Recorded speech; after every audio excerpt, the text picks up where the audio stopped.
Agora sim. Uhum, uhum. Então, aqui vamos iniciar, então, esperar mais alguém entrar. Eu sou meio anti-tecnologia, tava com dificuldades. Uhum. A gente também estava estudando até agora aqui a tecnologia. É uma adaptação, né? Uhum. Cada uma num Então, assim, cantinho hoje. Três mulheres. é. Na próxima a gente combina o vinho, Dani. Bom, Esse. Novinho? então, vamos começar, né, para não atrasar muito. Então, assim, boa noite então a todos que estão nos acompanhando e bem-vindos ao bate-papo com a Blue Neuro. Iniciando as lives hoje com o tema sobre dor. E quem tiver interesse em seguir no Instagram da Blue Neuro, a gente vai estar sempre às quintas-feiras com um tema diferente, sempre que possível, dentro da neurologia, os temas para, assim como um bate-papo e colocando as especialistas em uma conversa bem legal. E eu tenho aqui comigo hoje duas neurologistas, a doutora Maria Luísa Amaral Krasik, que é neurologista, que fez uma complementação especializada em dor crônica e cefaleia pela USP. E temos também a doutora Ana Benin, Ana Caroline Benin, que é neurologista e pós-graduada em neurointensivismo pelo Hospital Israelita de Albert Einstein, em São Paulo também.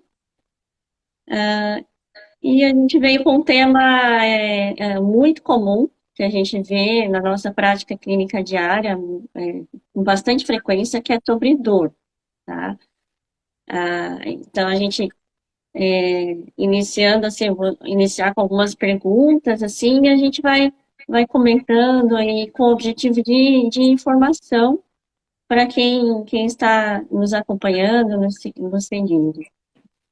Então, eu vou deixar que vocês se apresentem também ou falem alguma coisa e começando assim com uma pergunta que assim iniciando o nosso tema, então o que é dor, né? Eu vou passar a palavra para a doutora Maria Luísa que vai nos falar um pouquinho sobre dor agora.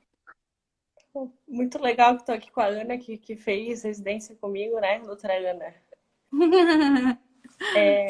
Na verdade, a gente decidiu falar sobre esse tema porque mesmo quando a gente vai tratar pacientes com outras doenças, né, enfim, dentro da neurologia ou outras áreas, a gente sempre tem a dor como algo que tem uma queixa, às vezes que não é tão valorizado. Ele vai tratar alguma coisa e, mas eu também tô com uma dor aqui, uma dor no joelho, uma dor nas costas, dor de cabeça, sempre é uma queixa que vem junto, né?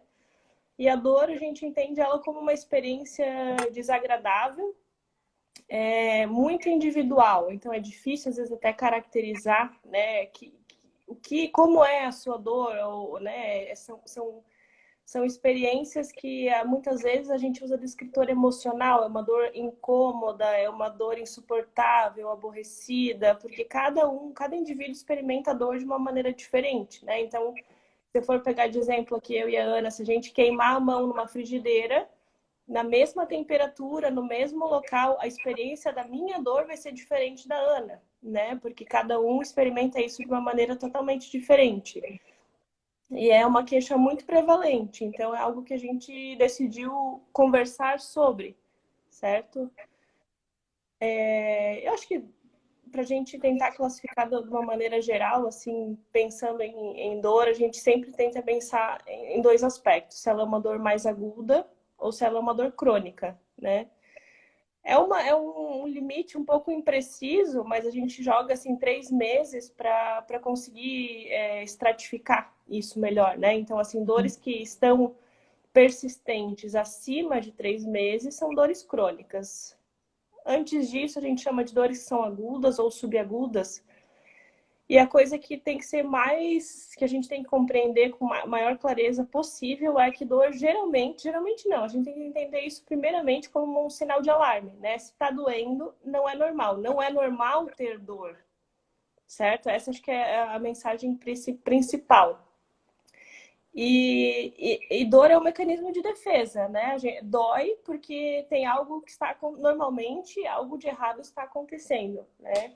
Inclusive, enquanto a gente está sentado aqui nas nossas cadeiras, a gente acaba mudando de posição, né? Porque fica um pouco desconfortável. Antes mesmo da gente ter essa informação da dor, o cérebro já está recebendo essa informação de que está um pouquinho desconfortável. A gente nem percebe, automaticamente já adota uma postura diferente, né? Porque o punho está incomodando, o tornozelo, as costas, então a gente vai modificando para evitar, de fato, de que tenha uma lesão, né?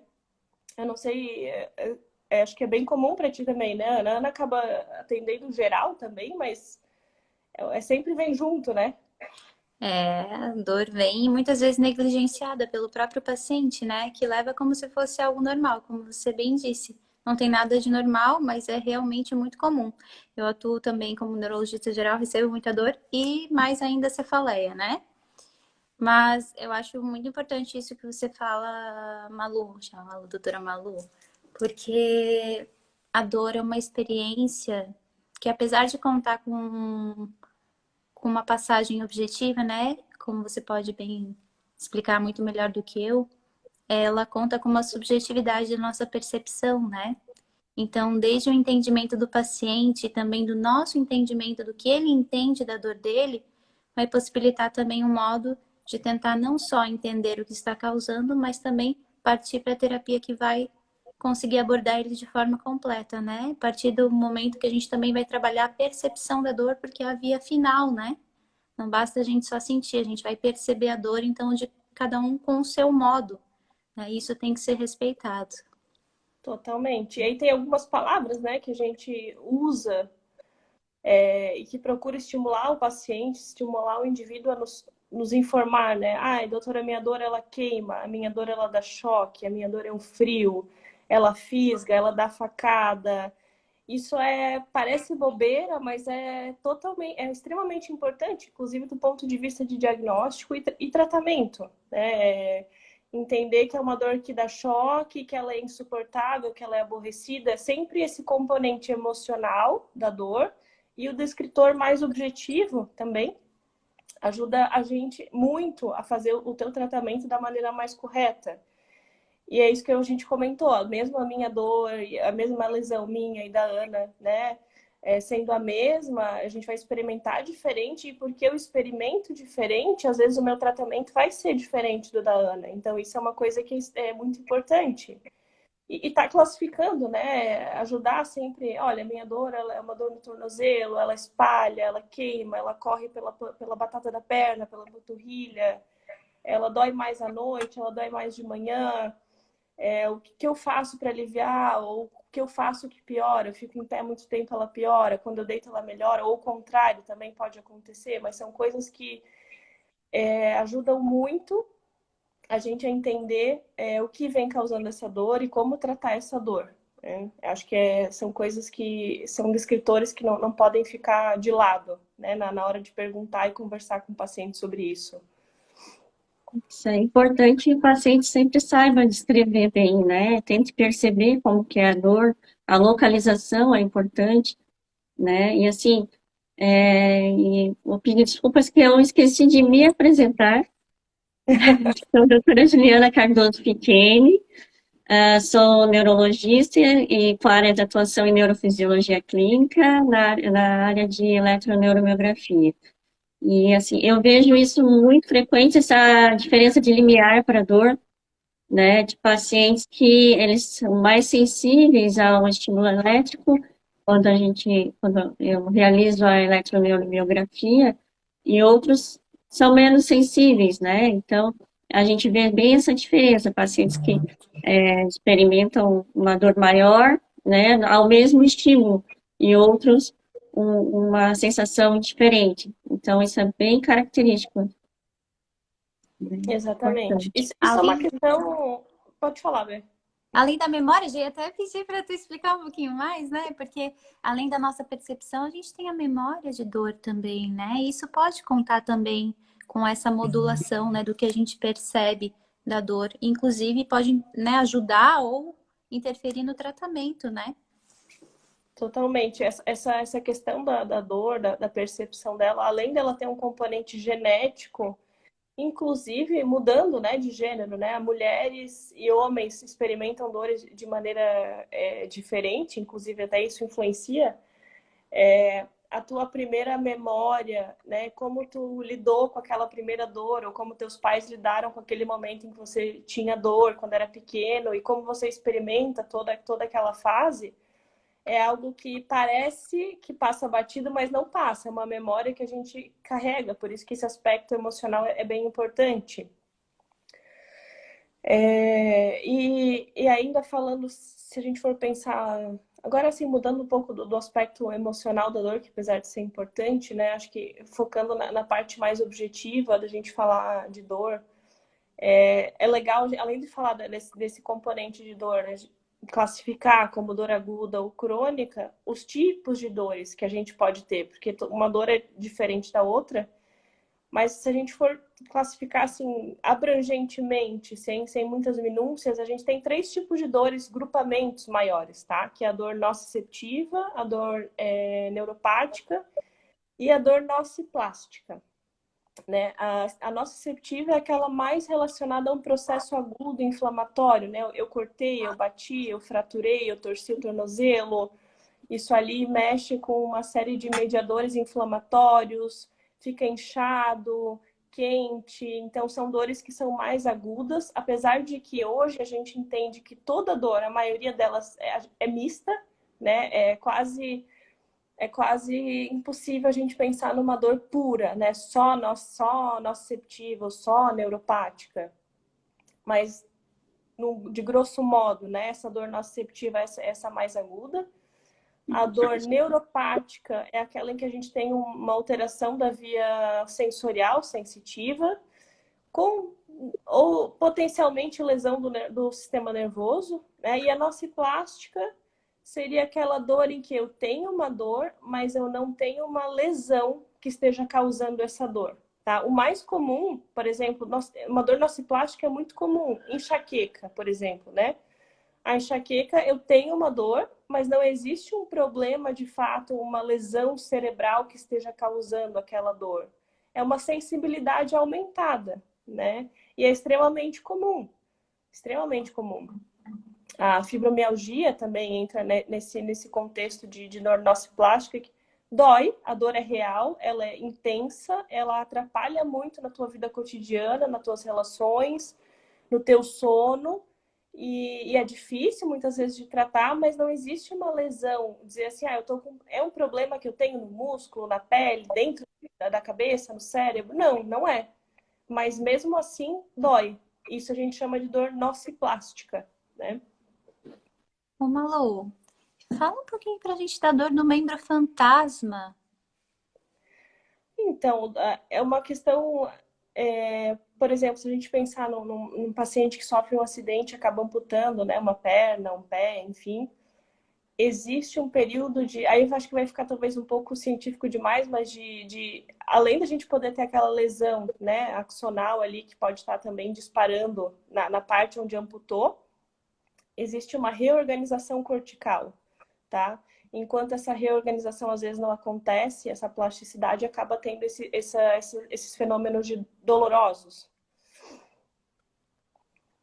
Faz tempo agora que eu não pego aqui, acho que no consultório agora eu não tenho Também, pego não mais. faz tempo. Uhum. Tá certo. E aí, querendo complementar talvez um pouquinho o que tu falou, que eu achei muito importante, né, de toda essa caracterização da dor, mas nem sempre o paciente entende, né, a importância de nos contar tantos detalhes, né? Eu sempre falo que a dor é o protótipo da história médica perfeita, né? Ainda mais em português, que a gente tem uma riqueza de detalhes, nós conseguimos avaliar. Isso aqui é uma dor à distância, isso aqui é uma dor referida, é visceral, enfim. Como tu bem falaste dos 3 tipos ali. E isso nem sempre é algo localizado, né? A dor pode ser um sinal de perigo também de outro sistema acometido. A gente está falando aqui de neurologia, mas na maioria das vezes nós temos que avaliar o paciente como um todo, né? Nós avaliamos todos os sistemas do paciente, né? Bem como o nosso que a gente também, né, mais se especializa. E como é que você vê assim, Malu, quando, por exemplo, eu vou te dar um paciente com uma dor crônica, né, a abordagem desse paciente? O que que você vê como importante assim nessa abordagem do paciente como especialista de dor, assim? Desde o primeiro momento, né, que essa pessoa entra no consultório, né, a postura, o caminhar, a relação com o familiar, isso já é uma questão extremamente importante, mas eu acho que para o médico que trabalha com dor, é o que tu falou, ele é muito semiologista, né, porque ele não vai ficar só restrito àquela área, né, da neurologia, do nervo em si, mas eu acho que o mais importante é o detalhamento da história. Então a gente é chato de perguntar, às vezes até fica irritadas as pessoas, né? Tipo, tá, não sei, doutor, não tenho certeza. E isso é muito interessante, porque muitas vezes o paciente fala, nossa, eu nunca pensei como doía a minha dor. Eu nunca prestei atenção se essa dor queimava, ou se ela dava choque, ou se ela era dolorida. Eu vou começar a prestar um pouco de atenção nisso, porque às vezes é uma dor que a pessoa só sente, só refere o membro, e é intensa, e aí eles trazem esse aspecto emocional, e aí acaba não conseguindo descrever, né? Mas essa história, a história geralmente ela é muito rica, é importante entender quando começou essa dor, como começou essa dor, né? Se foi depois de um acidente, não foi depois de um acidente, algum trauma até psicológico, né? Assim, questão de incômodos emocionais que a gente tem também. Mas em que circunstância essa dor começou e como ela evoluiu, né? Porque às vezes ela começa em um local e vai progredindo. Ou às vezes a pessoa diz, eu tenho dor no joelho. Muitas vezes a dor do joelho, ela não é no joelho, né? Por isso que é importante ter muita clareza de como tu foi perguntar e ter muito essa escuta, né? Essa escuta, às vezes, um pouco passiva também, de entender o que eles estão falando, o que é falado, e depois tentar traduzir isso.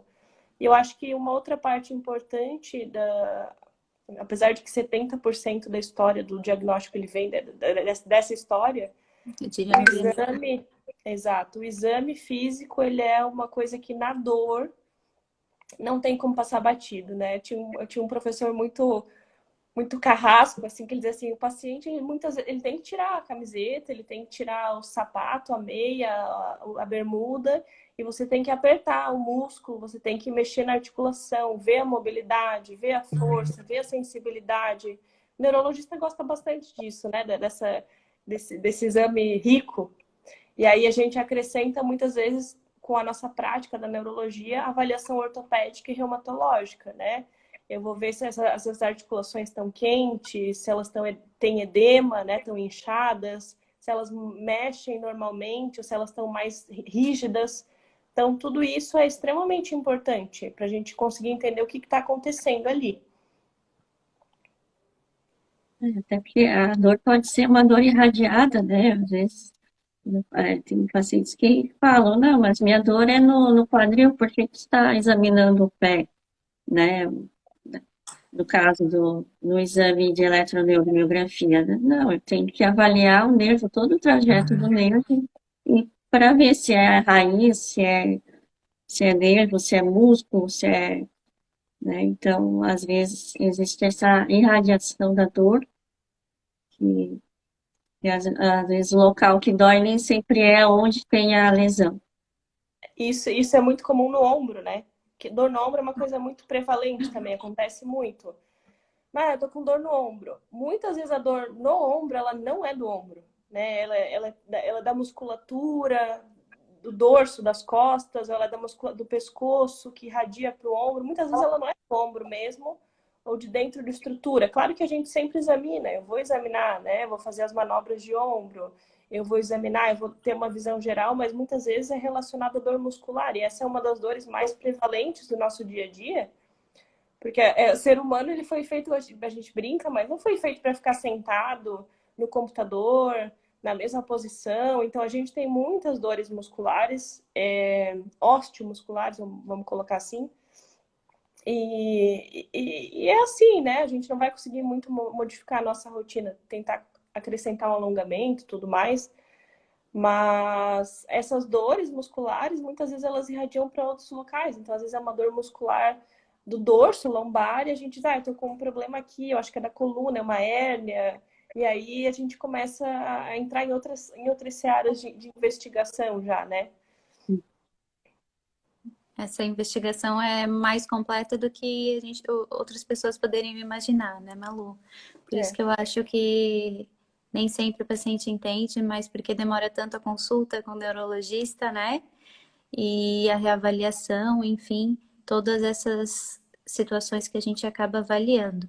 E se você fosse colocar para a gente assim no cenário mais comum de dor crônica, enfim, sobre terapias que na dor, assim, no cenário de dor, por exemplo, o que você poderia falar pra gente, assim, de novidade? Assim, eu acho que como a dor é uma coisa muito ampla, é claro, essa escada analgésica, ela vai depender muito do local onde está doendo e o tipo de dor, né? Mas existe uma boa resposta com o medicamento, sim. A gente tenta sempre seguir um racional da Organização Mundial de Saúde, que é, eu vou começar com um analgésico mais simples, né? Um paracetamol, uma dipirona, eu progrido para um anti-inflamatório. Às vezes eu preciso associar com um opioide, né? Um tramadol, um opioide que a gente coloca fraco. Exceto dor de cabeça, né, Malu? Menos dor de cabeça. Por favor. Isso. Menos cefaleias e enxaquecas.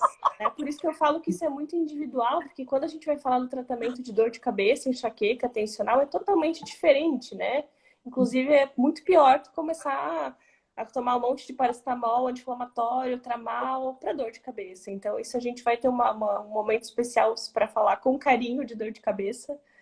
Mas pensando em dores gerais, né? Dor lombar, dor na cervical, dor no ombro, joelho, que são coisas muito comuns nos nossos pacientes que são idosos, muitas vezes, né? E às vezes não tão idosos, mas seguir esse racional de medicamento é sempre uma questão de bom senso, né? E uma coisa que quando a gente começa a trabalhar com dor, eu acho que não só com dor, mas isso é a tendência daqui para frente, é tentar terapêuticas que sejam mais localizadas e menos sistêmicas. O que eu quero dizer com isso? Se eu tenho uma dor no ombro, seria tentar trabalhar especificamente, vamos supor, se é uma lesão no ombro mesmo, né? Com coisas que atuem só naquele local, né? E não medicamentos que atuam de uma maneira, eu tomo um medicamento e ele tem diversos efeitos. Para isso, a gente tenta entender exatamente se o problema é dentro da articulação, se ele é muscular, se ele é irradiado. E a gente tem algumas coisas que que a gente pode fazer, né? Uma delas é infiltrar. E a gente infiltra com um anestésico ou com um anti-inflamatório do tipo corticoide. Ou se é uma lesão do tipo, a gente tem artrose, fazer uma viscosuplementação. É dentro da articulação. Então, tentar atuar direto no local da dor, né? Não só com medicamentos, usar o medicamento mais para resgate, naquele momento de apagar incêndio, né? A dor piorou, eu vou apagar esse incêndio com essa medicação X que me foi prescrita. Outras opções que a gente tem seria do agulhamento a seco, que é a mesma agulhinha da acupuntura, inclusive faz parte do arsenal da medicina chinesa, só que ela é um pouquinho diferente a técnica, porque você vai aplicar ela mais fundo, né? Você vai tentar mexer, liberar aquela musculatura, vai causar uma outra inflamação em cima daquilo, mas a ideia é inflamar mais para recuperar mais rápido, né? É uma possibilidade, pensando principalmente em que a dor muscular é uma das mais comuns, mais prevalentes. E a própria acupuntura, né? Sem deixar de mencionar, a própria acupuntura para muitas questões, muitas dores, funciona. Ela não é igual para todo mundo, mas é sempre é sempre válido, né? A gente tentar nisso aí também. E enquanto eu estou falando todas essas terapêuticas, eu não posso esquecer de lembrar que o tratamento da dor ele é multidisciplinar, né? Não existe eu falar em melhorar uma dor de joelho sem falar em perder peso, em alongamento, em exercício físico. Por quê? Porque músculo parado é músculo que dói, né? A articulação parada é a articulação que dói. Então, não existe só eu deixar medicamento e dizer que vai melhorar. Não, a medicação, muitas vezes, ela é para apagar um incêndio, né? O restante, a gente tem que ter um comprometimento das duas partes. E isso, às vezes, é uma coisa complicada, porque muitas vezes a gente espera algo mágico, né? De alguma coisa mágica que vai fazer passar a minha dor. Exatamente. Assim como técnicas complementares, tu tens uma boa experiência, Malu. Eu não sei, claro que o meu cenário eu não trato tanto de dor crônica quanto você, né? Mas eu digo como terapias de atenção plena, né, que trabalham a nossa percepção. Eu gosto muito de tratar isso com os meus pacientes e eu queria saber qual que é a tua opinião. Haja vista que trabalha a nossa consciência, né, direto. Eu sempre falo com os pacientes, o que é a nossa consciência, né? Um dos pontos da nossa consciência é a nossa autopercepção, a percepção do ambiente ou do outro, a interação para a formação da memória daquele momento. Eu acho que isso é bem diretamente ligado à percepção como no tratamento da dor também. Então, eu sempre tento conscientizar os pacientes em consultório da responsabilidade deles nesse processo. E bem como tu dissesse, né, que a medicação, o tratamento que a gente está, ou intervencionista, enfim, não é um milagre, né? Ele é uma complementação, mas que a corresponsabilização do paciente, né? As escolhas dele também vão fazer o diferencial desse tratamento e dessa resposta. O que tu Exatamente. vês? Como é que tu vês essas terapias? Eu sou particularmente muito fã, né, dessa terapêutica. Eu não gosto de dizer assim que ela é alternativa, eu digo que ela é Complementar, integrativa, né? que é o nome integrativa, né? A medicina integrativa, ela vem justamente para isso, para integrar junto com todo esse nosso arsenal, nunca para substituir necessariamente, né, mas para ajudar. E tem muita prática que a gente pode falar, né? A própria existe uma questão de que quando a gente fala de medicina integrativa, entra um monte de terapêuticas dentro disso aí, inclusive até práticas religiosas, práticas, né, espirituais. A própria massagem, ela entra como uma prática integrativa. E é super importante em massagens, inclusive, aliviam muito, né? Que é a liberação miofascial. Trabalha os portões da dor, né? Exatamente. E eu sou fã de falar em atenção plena e tudo mais. Eu acho que quando se fala em dor crônica, ter um bom psicoterapeuta junto é essencial, assim, para te ensinar essas técnicas também, né?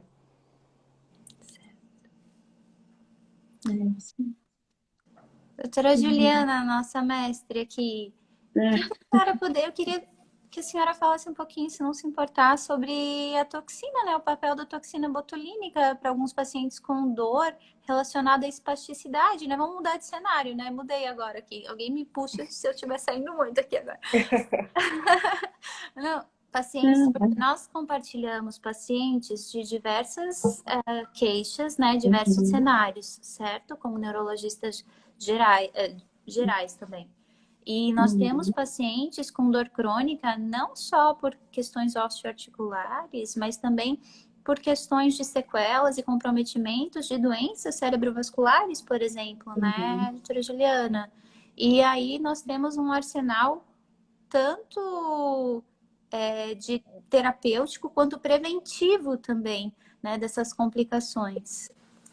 Sim, a toxina ela vem com uma boa resposta para pacientes que têm espasticidade pós-AVC, que fica com o membro rígido, né, dificuldade de alongar o membro, até para auxiliar na fisioterapia. E esse membro ele rígido, por ele estar imobilizado, os pacientes deles têm dor e a espasticidade ela causa dor. E a toxina ela ajuda a relaxar e tem esse papel também na ação antidor, né, antiálgica. E também a gente tem usado muito para enxaqueca, né? Pacientes que têm uma enxaqueca refratária ou até mesmo quem opta pelo tratamento não medicamentoso, e ele entra como um tratamento profilático que ajuda a aliviar a frequência das crises de enxaqueca. E até 70% a gente tem um bom resultado nesses casos. Também já pacientes com neuralgia do trigêmeo, outras dores mais localizadas, né? Então, a toxina também tem indicação, sim. Indicação. Então, assim, nas próximas, até lembrando quem está nos acompanhando, nas próximas lives, a gente vai abordar temas mais específicos, né? Como você faleias, a gente vai abordar temas com dor lombar, e à medida que nós formos bolando aí a programação das lives, a gente vai mandar encaminhar o convite para todos que tiverem interesse. Até podem mandar sugestões, né? Vai ser Quem um tiver canal um pouco mais sugestões, a gente pode colocar como tema de live também. É isso aí. Alguma consideração a mais? agradecer a presença das duas aqui da minha parte. Obrigada pela troca, pelos ensinamentos, em especial da doutora Maria Luísa aí, nossa expert em dor. Eu tô nervosa e feliz ao mesmo tempo, né? Nervosa pela apresentação, mas feliz. A parte da nossa integração da clínica, né? Eu acho muito legal. Claro, o Felipe, que é o único homem médico, hoje ele não pôde participar, mas hoje estão as 3 mulheres super poderosas aí para discutir diversos temas. Acho que vai ser muito legal. E vai ser mais legal ainda quando a gente começar a levantar as questões que a gente quer, né? Enxaqueca, dor de cabeça tensional, dor neuropática diabética e diversos temas dentro da neurologia e da dor mesmo. Acho que vai ser um bate-papo mais relaxado, descontraído, e o pessoal também pode ir sugerindo, né? Conforme achar que tem dúvidas aí, a gente vai tá ouvindo e anotando também. Então tá. Mais alguma consideração? Não, acho que não. Eu vou...